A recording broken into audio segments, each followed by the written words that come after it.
There's been a lot of talk about identity lately, but how far does it go?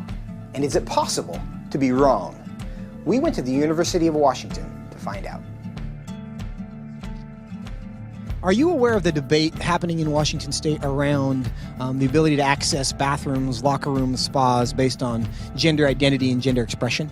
I think people should be able to have access to the facility. I think bathrooms could and potentially should be gender neutral because there doesn't need to be a classification for differences.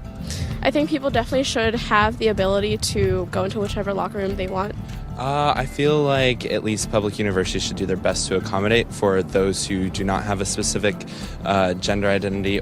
You know, whether you identify as male or female and whether your sex at birth is matching to that, you should be able to utilize the resources. So if I told you that I was a woman, what would your response be? Good for you. Okay. Like, yeah. Nice to meet you. I'd be like, what? Really? I don't have a problem with it. I'd ask you how you came to that conclusion. If I told you that I was Chinese, what would your response be? I mean, I might be a little surprised, but I would say, good for you. Like, yeah, be who you are. I would maybe think you had some Chinese ancestor. I would ask you how you similarly came to that conclusion and why you came to that conclusion. I would have a lot of questions just because on the outside I would assume that you're a white man. If I told you that I was 7 years old, what would your response be? I wouldn't believe that immediately. I probably wouldn't believe it, but I mean, it wouldn't really bother me that much to go out of my way and tell you, no, you're wrong. I'd just be like, oh, okay, he wants to say he's 7 years old. If you feel 7 at heart, then then so be it. Yeah, good for you.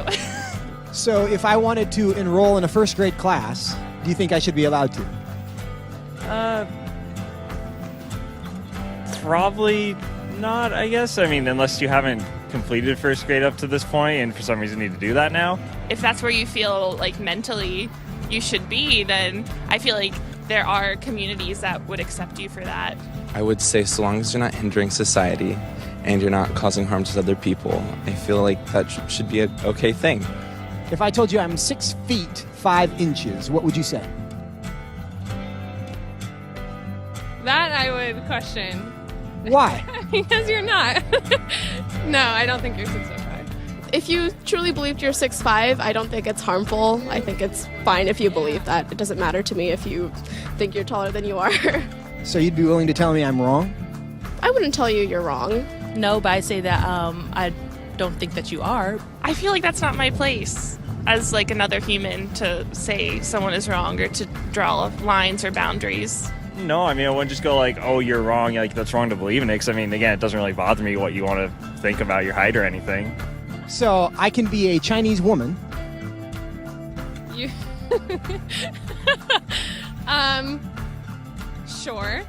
But I can't be a 6'5" Chinese woman. Yes.